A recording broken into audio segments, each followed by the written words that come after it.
में अपनी दादी है। इसकी मम्मी का? इसके गर्दन पकड़ के ले जाए। कौन, इसकी मम्मी? हाँ। तो वो तो प्यार से ले जाती है।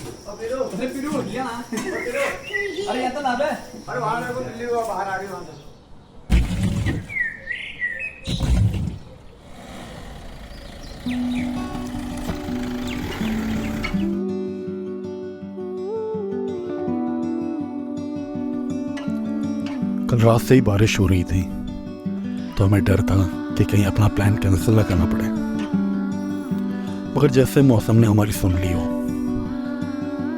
बारिश तो बंद हो गई, पर आज बादल आसमान चकोड़ जमीन पर टहलने निकल पड़े हैं।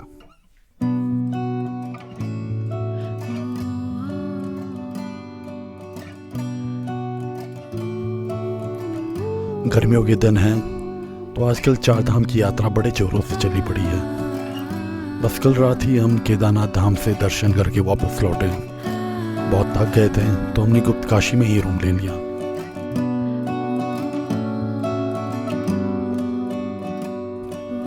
गुप्त काशी से 45 किलोमीटर दूर है चोपता, जिसे उत्तराखंड का मिनी स्विट्जरलैंड भी कहा जाता है। कुछ अलग ही बात है यहाँ की वादियों में, जो शायद आपको उत्तराखंड के पहाड़ों में कहीं और नहीं मिलेगी। यहाँ चारों तरफ आपको चीड़, ब्रांस और देवदार के घने जंगल दिखेंगे, और इनके बीचों बीच ये हरी भरी घास के खुले मैदान। बस मन करता है कि यहीं टेंट लगाकर कुछ दिन आराम किया जाए, पर साला मन का क्या है, उसका तो काम ही है बैग जाना।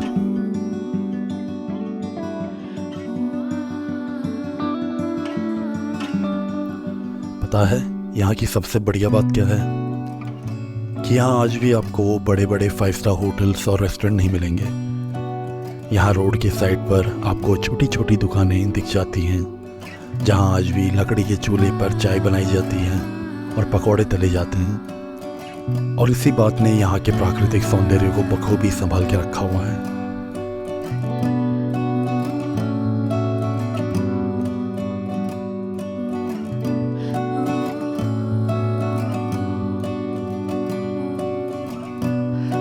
वैसे मैं एक बात तो आपको बताना ही भूल गया।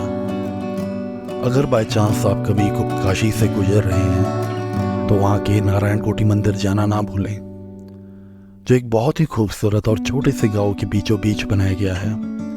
ये मंदिर पांडवों का स्थापित किया गया है, जो भगवान कृष्ण के 1 करोड़ नारायण स्वरूप को समर्पित है। नारायण कोटि मंदिर की खूबसूरती की अपनी अलग ही एक बात है। लो भाई, बातों बातों में हम चोपता भी पहुंच गए। बस यहाँ गाड़ियों का ट्रैफिक देखकर लग रहा है कि पता नहीं पार्किंग मिलेगी भी कि नहीं मिलेगी।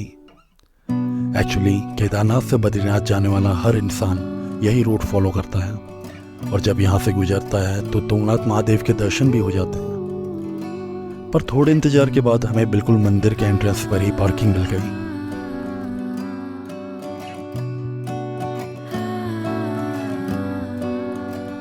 यहाँ से आपकी पंच केदारों में एक केदार तुंगनाथ महादेव के मंदिर के लिए 4 किलोमीटर का ट्रैक स्टार्ट होता है, और अगर आपको चंद्रशिला तक जाना है तो आपको 1 किलोमीटर और चढ़ना पड़ता है। क्या आप तुंगनाथ का मतलब जानते हैं? तुंग का मतलब है चोटी, और नाथ का मतलब है स्वामी, यानी कि चोटियों के स्वामी, लॉर्ड ऑफ द पीक्स। और इसको ऐसा क्यों कहा जाता है, या आप इस वीडियो को पूरा देखेंगे तो खुद ब खुद समझ जाएंगे।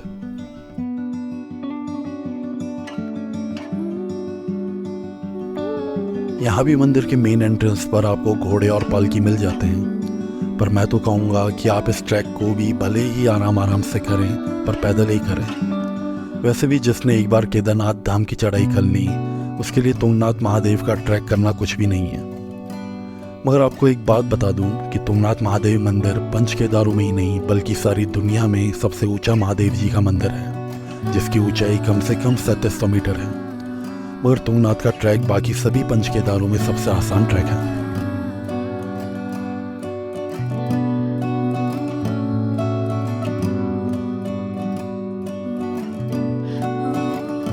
यहाँ की सबसे बढ़िया बात मुझे ये लगी कि यहाँ केदारनाथ धाम जैसी भीड़ नहीं है, और ना ही रास्तों में आपको घोड़े और उनका गोबर परेशान करेगा।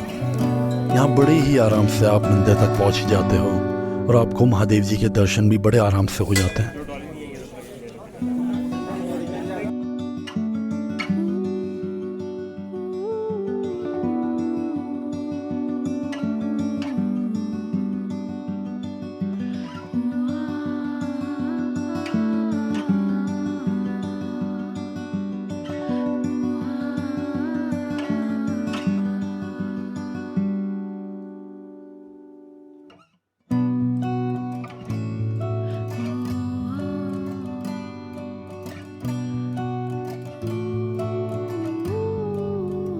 तुंगनाथ महादेव की कहानी वैसे आप में से कई लोग जानते होंगे, पर जो नहीं जानते उनके लिए मैं एक बार और बता दूं। महाभारत के युद्ध के बाद पांडवों को जीत तो मिल गई थी, पर उनके सर पर गुरु और भाई हत्या का पाप चढ़ चुका था, जिसे सिर्फ महादेव का आशीर्वाद ही उतार सकता था। पर महादेव महाभारत के युद्ध में हुई हत्याओं से नाराज थे, तो पांडवों से मिलना नहीं चाहते थे। तब भोलेनाथ केदार घाटी में आ गए और यहाँ अंतर ध्यान में बैठ गए। जब महादेव को ढूंढते ढूंढते पांडव केदार घाटी पहुंचे, तब महादेव ने एक बैल का रूप ले लिया और वो बाकी बैलों के झुंड में जाकर मिल गए। भीम ने दूर से ही महादेव को पहचान लिया और जाकर बैल को उसकी पीठ से पकड़ लिया। ये देख बैल धरती में समा गया। तब बैल की पीठ केदारनाथ में एक शिवलिंग के रूप में उभर आई।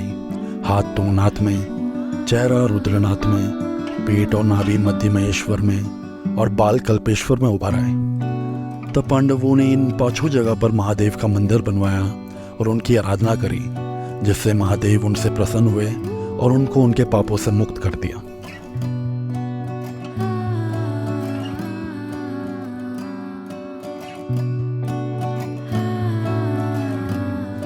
करीब 2.5 से 3 घंटे लग जाते हैं आपको तुंगनाथ मंदिर तक पहुंचने के लिए, जहां महादेव के दर्शन आपको बड़े ही आराम से हो जाते हैं।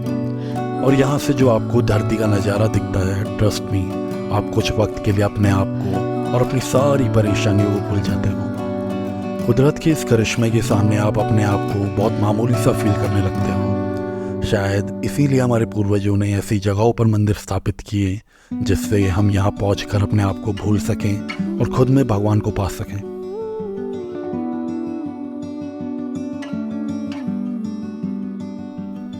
अब तक शायद आपको पता भी चल गया होगा कि तुंगनाथ को लॉर्ड ऑफ द पीक्स क्यों कहा जाता है। यहाँ से पूरे 1 किलोमीटर की और चढ़ाई चढ़ने के बाद आप जाकर पहुँचते हैं चंद्रशिला पर, जहाँ भगवान राम ने रावण को मारने के बाद अपने सर से ब्राह्मण हत्या का पाप उतारने के लिए महादेव की तपस्या करी थी। ये पूरी देवभूमि एक बहुत बड़ा तपोस्थान है, जहाँ सिर्फ साधु योगियों ने नहीं बल्कि भगवान ने भी तपस्या करी है।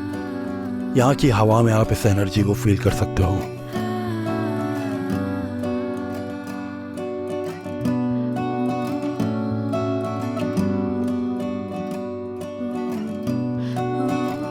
तुंगनाथ महादेव के दर्शन के बाद हम दोनों दोस्त आपको लेकर जा रहे हैं बद्री विशाल के दर्शन के लिए, यानी कि बद्रीनाथ धाम।